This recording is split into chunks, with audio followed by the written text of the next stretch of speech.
Have you guys ever wondered, is sand called sand because it's between sea and land? What's going on, guys? PixCam20 back in with a brand new video. We are here at Autodromo Lago Maggiore. As you can see, we are in our UK account, starting in third place with a 204.3. This is the fastest I was able to get it during the day here, as we were doing a lot of daily races, as we were given a brand new set of daily races here, as we have the group 4 cars at Lago Maggiore, and then we also have the group 1s for daily race C at Fuji. So from the two, I decided to do this one. If you guys know my history, I'm not really good on group 1 cars, so I decided to try to tackle on the group 4 cars and see if we can get our UK ranking up to as high as the driver rating as we can, as currently we're about halfway through the B driver rating ranking, and we were able to get our SR up to an S. So hopefully soon we can start making our way to the A lobbies, and we can have some really big fun here, as these guys are not that slow either. These guys were pretty fast, as we were able to only get a third place on this race. So we'll see what we can do here, as we are going to jump right now into it. Before we jump into it though, if you guys really enjoy the content, please subscribe to the channel and leave a like on the video, as it really helps out the channel when you guys do so. Anyways, that is enough promoting myself. Let's jump straight into this race. Now, as we jump into the race, we get our 3, 2, 1, and away we go now as we head down the straight. Going down to the first corner, the Portuguese ahead of us is swerving left and right. So we're going to try to brake as late as we can, so that we avoid getting overtake going to the first corner. As you can see, we get a flying Brit going onto the inside, as the Englishman makes an aggressive but fair move onto the first corner, and that move pays off as he's able to make an easy overtake on our outside. So already on this 3-lap race, we are getting some exciting racing going on, as we got overtaken going into the first corner. He just found us napping here, as we're now heading to the right-hander. So going down to the right-hander, heading down the straight that leads us into the penalty zone. We're staying right behind the Brit right ahead of us, as we're just staying in the slipstream here and seeing if he can pull us along, so we don't get the 5th place Italian driver to make an overtake on us. Going into the sweeping right-hander for the first time, we are staying right behind him as he goes a little bit wide right ahead of us, but you can see the Portuguese and the Englishman in first place are now starting to pull away as we're heading to the S's. Going to the left-hander, the UK guy gets very loose as he comes into the left-handers. He makes a little bit of contact with the grass, and it actually didn't really hurt him too much, but on the exit we were able to kind of get a little bit of a slipstream here, as this is probably the best place to make an overtake if you can time it right. But you can see here we're about to fan out 3 wide, as we get a great slipstream from the 3rd place driver, but the Italian gets a great slipstream on us too. So we're going 3 wide as we're in the middle of a sandwich going into the hairpin for the first time. We try to back out as we make a little bit of contact with the Brit, but we also get pushed out a little bit by the Portuguese. So once again we're going 3 wide coming out of the hairpin. What's going to happen here? Someone's going to have to give as we make a little bit of contact with the Portuguese man, and we're able to hold off our position here, as we're now on the inside of the Englishman going into the right-hander, sliding in right behind the Englishman. We decide to go single file into these 2 right-handers, as you do not want to be stuck on the inside going to this first one. It gets a lot of understeer, and it's easily to just go up into the car on the outside, as that has happened to me a couple times today, as I was on the outside of a couple cars and I ended up getting pushed out. So we decided to just go single file as we stay right behind the Englishman and see if we could try to catch up to him and into the Italian in 3rd place and get ourselves a podium here, as you can see the Portuguese and the Englishman again just too far away right now for this 3-lap race. So we're going to see if we can catch up to these guys ahead, as we were able to close the gap now as we head into the S's once again, staying right behind the Englishman.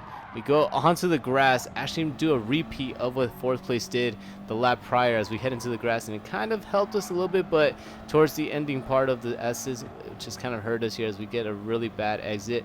But luckily the 4th place gets a half a second penalty, I believe, for corner cutting, as I really didn't see him doing any corner cutting, but he is now on the slipstream of the Italian as he's moving his way onto the inside, but decided to think twice, goes back into the slipstream, but again thinks 3 times, tries to make an overtake onto the Italian. He's able to make the overtake, but the Italian makes a cutback, and they're now going side by side, as we have the best view in the house right now, just watching these guys fight side by side. And we're just going to pick our lanes here and see where we want to go and try to capitalize on one of these guys if they do make a mistake here, as we now head into the double right-hander. Going to the 2 right-handers, the British man just decides to squeeze his way into the front of the Italian, as the Italian gives him plenty of space, and a really good move here as we're having really great racing now as we are coming to the very final lap.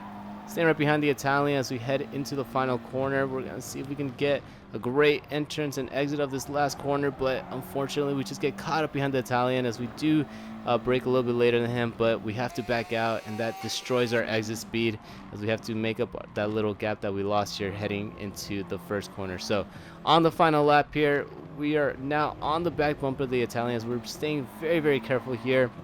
Been a couple times I've ran into the back of a driver going into that second corner just because of how tight everything gets there, and we had to be a little bit patient with our moves here, as I didn't want to make too aggressive a move and lose some safety rating as we're now coming down the straight for the final time. Heading to this right-hander, the Britishman has to serve his penalty on the penalty zone, so we decided to make a move onto the inside. We're able to do it here as we were able to capitalize on the momentum lost on him, but he gets a great cutback here as we're trying to push him down to the inside, just pinch him ever so slightly. But now we're going side by side as we head into the S's, and this is not what you want to do going into the S's. It's very, very difficult to go side by side, and all you do is just end up losing time. So we're thinking about bigger picture here, and so was the guy behind us as he decided to back out. But unfortunately, we just were unable to do anything coming out of the final corner, or out of the S's, as kind of been the story of the race. Shifting onto the inside, we lose a lot of time to the Italian, but the Englishman right behind us is now on the outside as we head into the hairpin for the final time.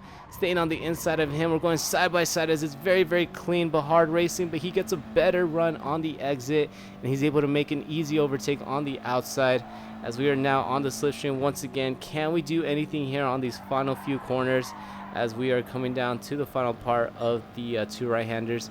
Going here, we brake as late as we can and see if we can get a really late apex, and we were unfortunately unable to as the brake goes a little bit wide, gets a little bit loose as he runs into the rumble strips, but we just get too good of a corner, and that loses our momentum here as we come into the final corner.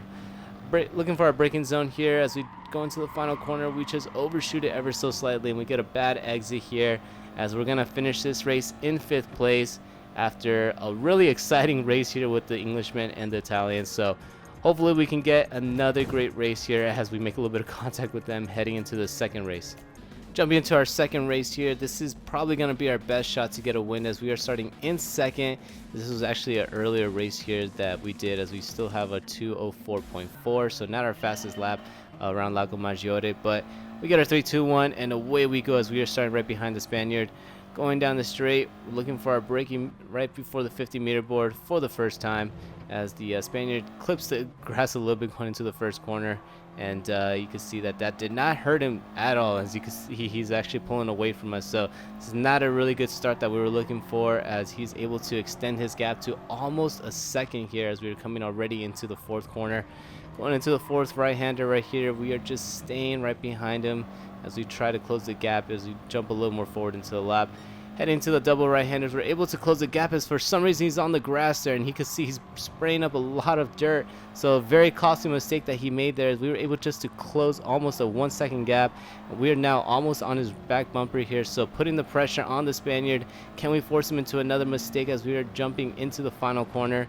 Braking as late as we can, the Spaniard was able to get a better corner entrance and exit here, but we're going to try to stay into the slipstream as he's shifting onto the inside and goes back into the outside as we now go into lap number 2. So as we are in lap number 2, we are just staying right behind the Spaniard, looking for his weak spots as we are heading to the 1st and 2nd corner, and unfortunately right there he was able to get a really good exit, and you can see he's starting to pull away from us ever so slightly as we get a battery level low notification. So have to charge my battery here as we head into the right-hander. Going to the right-hander, he makes a costly mistake as he just brakes way too late, misses his apex, and we are now side by side fighting for the lead here as we come down to the straight, passing the penalty zone. We're on the inside of him as we are alongside his tires. We're going to be able to outbrake him here as we come into the right-hander, and unfortunately we are not, as we make a little bit of contact, and that's inviting the Englishman behind us now as we are 3 cars battling for the first position. Going to this S's once again, we back out as again you do not want to go double wide into these S's. Decided to think smart about this and see if we can get a great exit coming out the S's. We were unable to do it on the first race, but on this race it's a different story as we are now getting on his rear bumper. staying right behind him on the slipstream. We get a great run, go onto the inside, but we have the Englishman right behind us as well, as he's going to try to force onto the outside. There's going to be 3 wide once again, going into the hairpin. Going to the hairpin here, the Englishman gets a great turn in, but the Spaniard makes a little bit of contact with him. We're able to overtake the Englishman once again as we backed out of the move going into the corner, but we're able to fall right back in line as we are still in second place here, right behind the Spaniard and the Englishman. So really crazy drama unfolding here as we're heading to the end part of lap number 2. Spaniard shifts onto the inside. He's going to defend his position heading to the 2 right-handers. We decide to try to look onto the outside, but we back out once again to try to get a great exit. Going into this right-handers, we cut the Englishman off just a little bit, but this is hard racing that we have to do here as there's only 3 laps, so we only have so much opportunities to stay with the Spaniard. And you can see in the mirror that we were able to pull away a little bit from the Englishman, so give us a little bit of a gap and some breathing room to try to catch up to the Spaniard right ahead of us. But on the final lap here, coming to the final part of the lap, we are staying with the Spaniards. We're just in the slipstream. We get a little bit of understeer coming out of that right-hander as we're shifting onto the inside, defending our position on the Englishman that got a really great run. We are now getting pressured by him as the Spaniard is starting to pull away, so this is not what we wanted here, as this is just costing us time to catch up to the Spaniard. But luckily we were able to give ourselves again once again a little bit of breathing room coming to the final corner, trying to make a very late lunge to the Spaniard. Unfortunately, we're just going to run out of time. Who knows what would have happened if we would have had another lap, but the Spaniard's going to be able to win this race, and we're going to come home with the podium.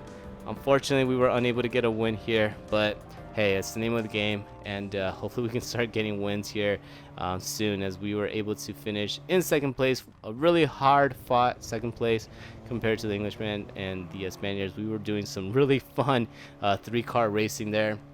We were actually able to get away from the pack. As you can see, 4th place, the Frenchman, we were able to get about 4 seconds away from him. So really fun racing that we were able to do here. So yeah, I mean, how are you guys enjoying this daily race? I know that this has been one of my favorite daily races. I wasn't looking forward to it because it was going to be a front wheel drive fest and an Audi TT fest, because just the name of the game when it comes to Group 4 daily race B. Those are just the most overpowered cars, but I'm actually having fun with it. This track allows a lot of racing to be happen, and if you come across guys that race really cleanly, you have some really amazing, awesome, fun racing. That's you can see we had on the second race. But yeah, let me know how you guys are liking this week. Comment that down below. And again, if you guys really enjoyed the video, please subscribe and leave a like on the video, as it really helps out the channel when you guys do so. And I hope to see you guys on the next one. Peace out.